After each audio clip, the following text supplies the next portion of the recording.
Hello student, welcome to Paramit education. आज हम +2 second year optional Hindi का जो तीसरा भाग है रश्मि रथी का क्वेश्चन आंसर डिस्कशन करेंगे।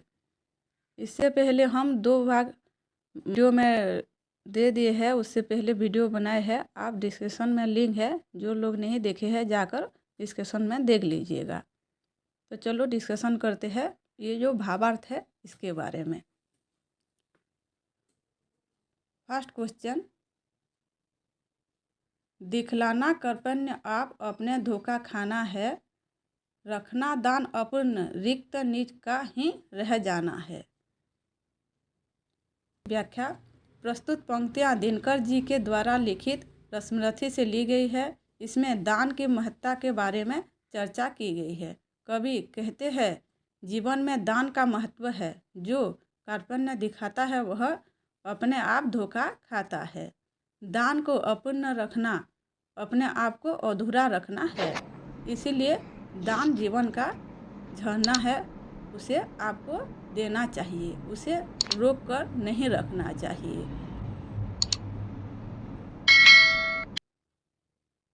नेक्स्ट क्वेश्चन है, दान जगत का प्रकृत धर्म है, मनुष्य व्यर्थ डरता है, एक रोज तो हमें स्वयं सब कुछ देना पड़ता है।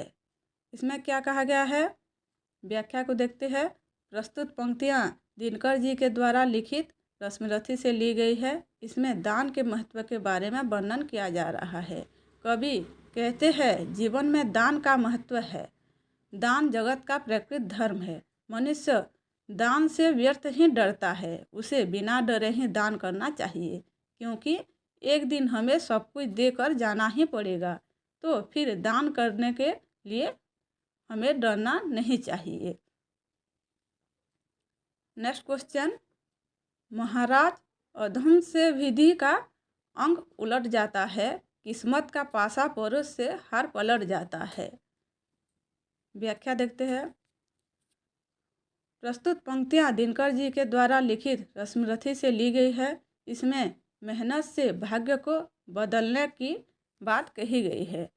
कर्ण कहता है सब कुछ भाग्य के ऊपर निर्भर नहीं करता, परिश्रम से भी भाग्य का अंक पलट सकता, परोस से किस्मत का पासा भी पलट सकता है, इसलिए भाग्यबल से भुजबल श्रेष्ठ है। मनुष्य अगर मेहनत करे तो उसके लिए असाध्य कुछ भी नहीं है।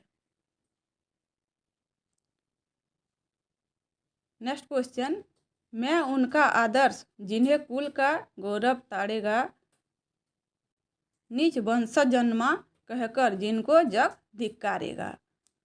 व्याख्या, प्रस्तुत पंक्तियाँ दिनकर जी के द्वारा लिखित रश्मि रथी से ली गई है।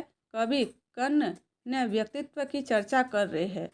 कर्ण कह रहा है मैं उनका आदर्श हूँ जो नीच कुल का गौरव तोड़ेगा और जो निज वंश में जन्मा कहकर संसार जिसको धिक्कारेगा।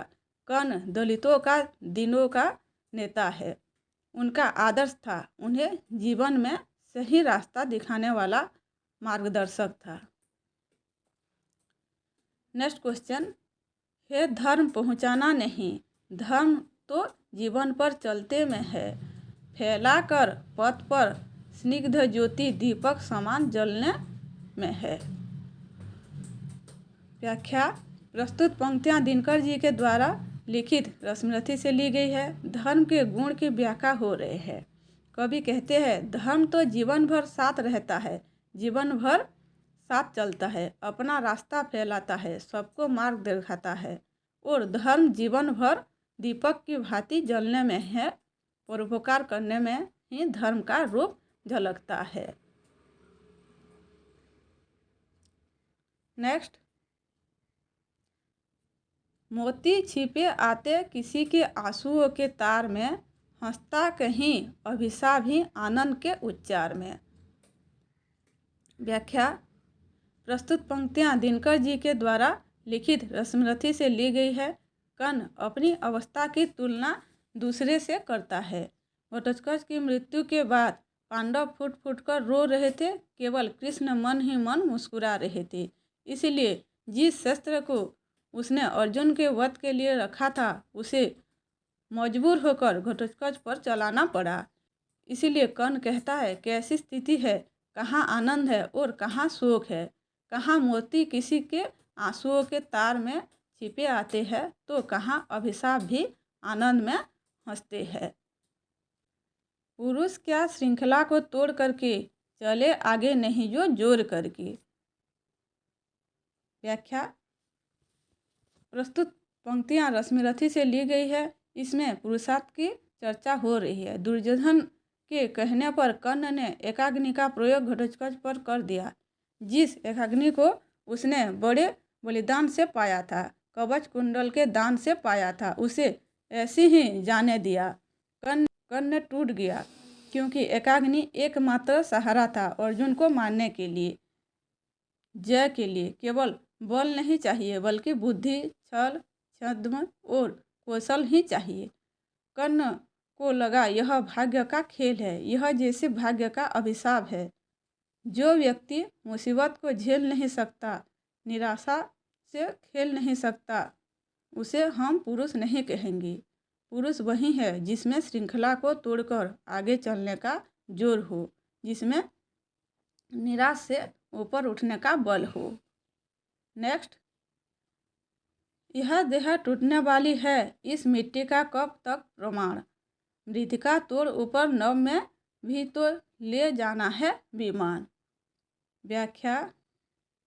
प्रस्तुत पंक्तियाँ रश्मिरथी से ली गई है। कर्ण न्याय और धर्म की बातें कर रहा है।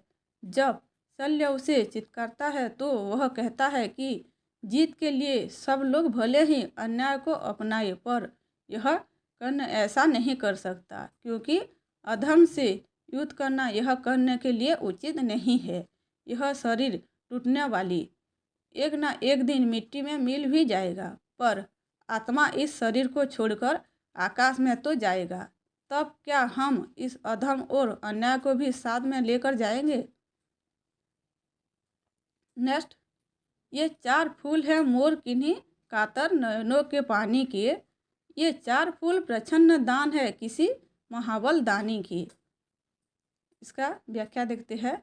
व्याख्या की यह पंक्तियाँ रश्मिरथी से ली गई है। यहाँ कर्ण की दान बात की गई है। कर्ण ने युद्ध भूमि में युधिष्ठिर, भीम, नकुल और सहदेव सबको पास में पाकर भी सबको जिंदा छोड़ दिया। इसलिए शल्य ने कर्ण को बहुत खरी खोटी सुनाई, लेकिन कर्ण ने कुंती को वचन दिया था कि अर्जुन के अलावा वह किसी पर वार नहीं करेगा। कर्ण के लिए वे चार किसी माँ के कातर नयनों के पानी के मूल थे और वे चारों का जीवन कर्ण जैसी किसी महाबली दानी के प्रसन्न दान था, क्योंकि कोई यह नहीं जानता कि कर्ण ने उन्हें ना मारकर क्यों छोड़ दिया। नेक्स्ट। उगी थी ज्योति जग को तारने को, ना जन्मा था पुरुष वह हारने को। व्याख्या। प्रस्तुत पंक्तियाँ रश्मिरथी से ली गई है। कर्ण की प्रशंसा यहाँ श्री कृष्ण कर रहे हैं। कर्ण की मृत्यु जब हो जाती है, जब युधिष्ठिर खुश होकर कृष्ण के पास आते हैं, कृष्ण कर्ण के बारे में कहते हैं कि वह ऐसा महान पुरुष था जो संसार के लिए सब कुछ त्याग कर गया, किसी का उसने अच्छा ना किया। वह ऐसा ज्योति था, केवल सबको तारने के लिए, सबका उद्धार के लिए ही वह जन्मा था। वह पुरुष कभी हारने के लिए पैदा नहीं हुआ था, इसलिए वह हार नहीं है। असल में जीत तो उसी की हुई है। आखिरी जो है, मनुजता का नया नेता उठा है, जगत से ज्योति का जेता उठा है। इसका व्याख्या देखते हैं। व्याख्या की यह पंक्तियाँ रश्मिरथी से ली गई है। कर्ण की प्रशंसा यह कृष्ण कर रहे हैं। जब कर्ण की मृत्यु हो जाती है तो युधिष्ठिर बहुत खुश होकर कृष्ण से मिलते हैं और अपनी खुशी को व्यक्त करते हैं। कृष्ण समझाते हैं कि कर्ण कोई साधारण मनुष्य नहीं था, बल्कि आपका बड़ा भाई था। वह मित्रता पर प्राण देने वाला था, यानी था कि शत्रु को जीवनदान तक भी दे देता था। वह महान था, इसीलिए आपको उसका सम्मान करना चाहिए, जैसे द्रोण और भीष्म आदि को आप करते हैं। वह मानवता का नेता था और जगत में नए आलोक का प्रतिष्ठाता था, आज कर्ण चला गया। इसका अर्थ है कि संसार में मानवता और वह ज्योति ही उड़ गया। तो स्टूडेंट, ये भावार्थ अभी क्लियर हो गया। आप लोग वीडियो को लाइक, शेयर और सब्सक्राइब कीजिएगा। धन्यवाद।